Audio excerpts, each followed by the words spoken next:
Hi, I'm Pat McCormick. Welcome to Go Soldiers. Today we're at Antietam, checking out an area of the battlefield I haven't really been to before.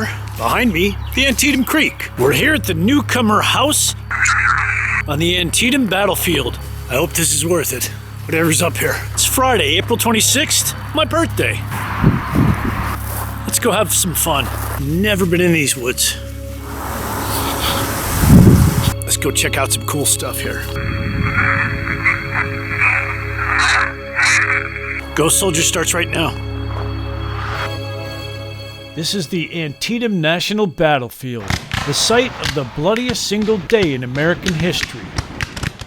More than 23,000 soldiers were killed, wounded, or missing at the end of 12 hours of combat.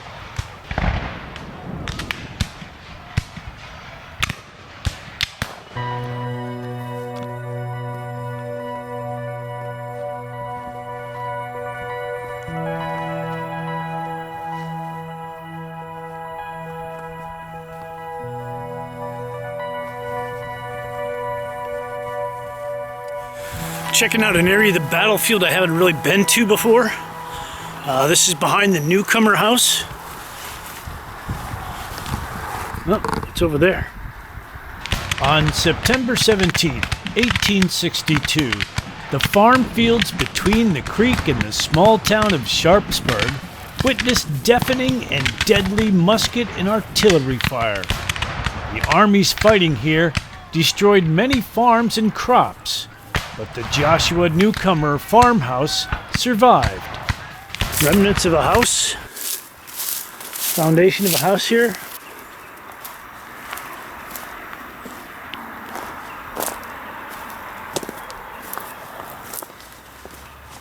Must have been the door. Look at this. Steps. Holy cow. Look at this. Yeah. Very cool. Mysterious steps. Okay.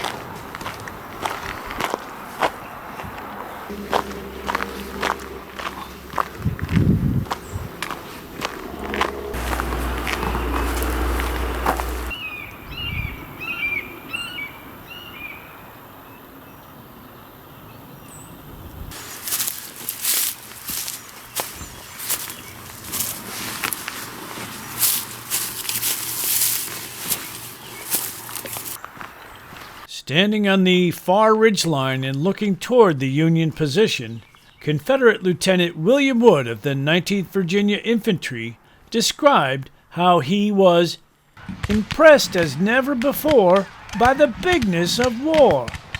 For miles in something of a semicircle, the enemy had batteries of heavy guns planted on every hill, and it seemed that every gun opened every minute. The smoke rolled backward to the mountains, but their destructive shot and shell were falling, it would appear, on every foot of land. I hope this is worth it, whatever's up here. I think it's where one of the Union artillery batteries moved into a pretty exposed position. Later on, he got supported by some infantry, I think. But let's find out. Yeah, there it is. Tidball's battery advanced as part of a general movement across the Middle Bridge made by the Union Army's 5th Corps. Tidball and his men hauled their cannons by hand up the hill. At about 4 p.m., Union cavalry, artillery, and United States regular infantry had pushed to the edge of Sharpsburg. General Lee responded by moving more artillery to the high ground in the distance. Okay, that ridge over there, right there too, all Confederate artillery and infantry, all through there. This is pretty close for this guy to be here. He's well within range of both the cannons up on that ridge and the small arms being fired from infantry that's in front of the ridge and down below it. It was horrible in this area. It was a lot of death and destruction. It's pretty hard to get them off that ridge. Here we go. Tidwell's battery. Ah, and there's a bench over here. Look at this view. Look it. Bench. Cannons. John C. Tidwell was born in what is today West Virginia in 1825. He graduated from West Point in 1848 and served in the Seminole War as an artillery officer. During the Civil War, he fought in every major battle in the East and was brevetted 5 times for gallant and meritorious service on the battlefield, reaching the rank of Major General of Volunteers.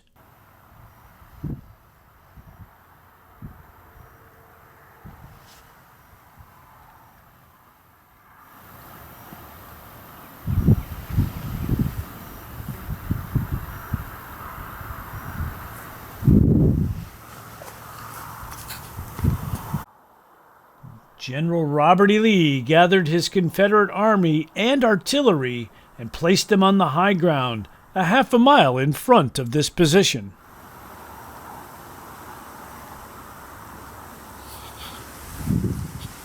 Lee defended the Boonesboro Road and the Middle Bridge primarily with artillery, placing over 30 guns on the ridge in front. Union artillery lined the ridges on the other side of Antietam Creek, and some of those guns were brought across and forward to this hilltop.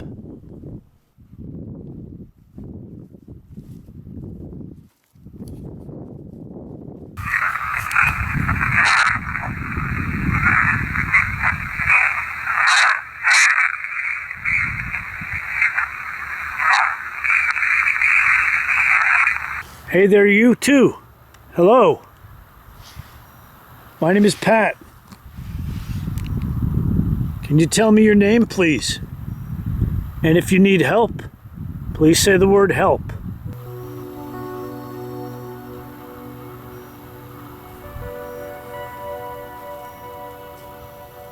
First your name, and then help.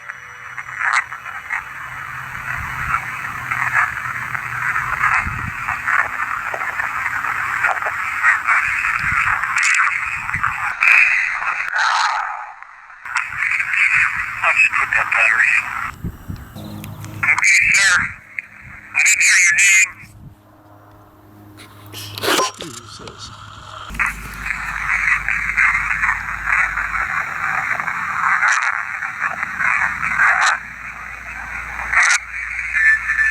I think that was 7 or 8.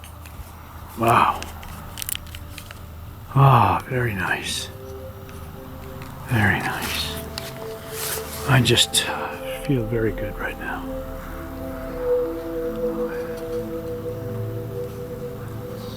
James Harvey Childs was born on the 4th of July, 1834 at Pittsburgh, Pennsylvania.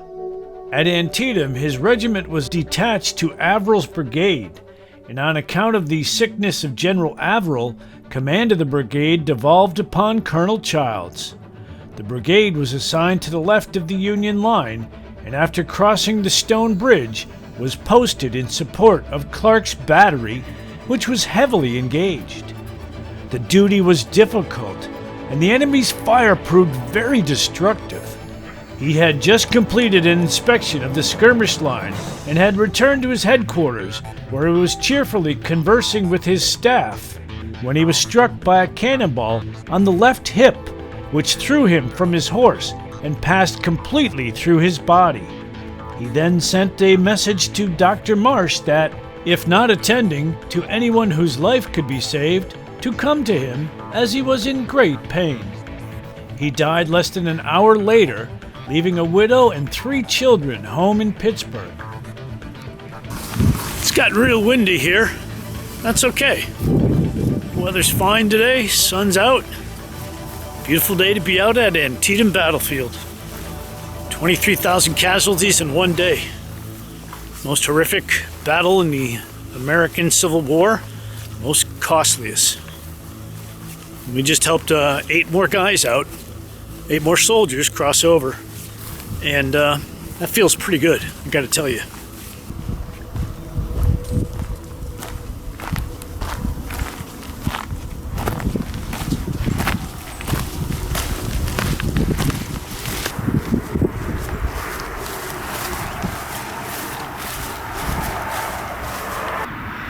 This spot would have been great during the battle. It was here. It was actually used by the 4th U.S. Infantry.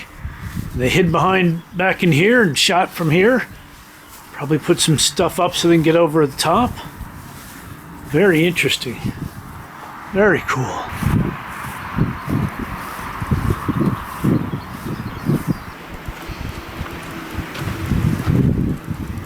Hello? Anybody in there? No echo at all. Huh. Look at this. Hello? Anybody need help? Any soldiers need help? Please come talk to me. Anybody at all?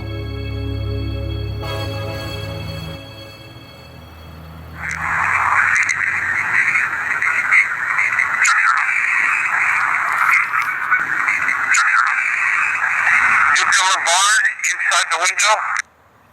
Joshua, hello. My name's Pat. Please come over here, and I'm gonna have an angel help you.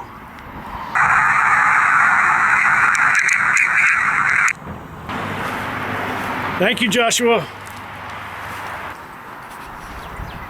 One more over, at least.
It was at the peak of the Union Army's advance when Confederate General A.P. Hill and his division arrived from Harper's Ferry and struck the left flank of the 9th Corps, which in turn exposed the left flank of the 5th and forced them to pull back.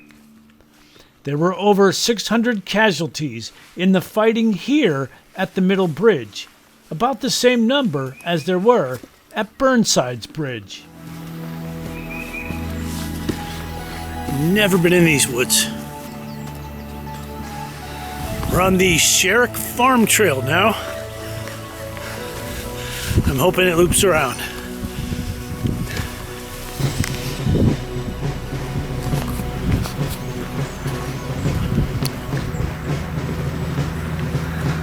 The ridge right across there is where I was at earlier, where Tidball's battery is. Making my way back that way.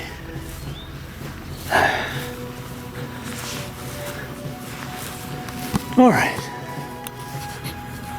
There's the cemetery. This would have been deadly ground right up in here. All deadly ground in front of there. Oh yeah.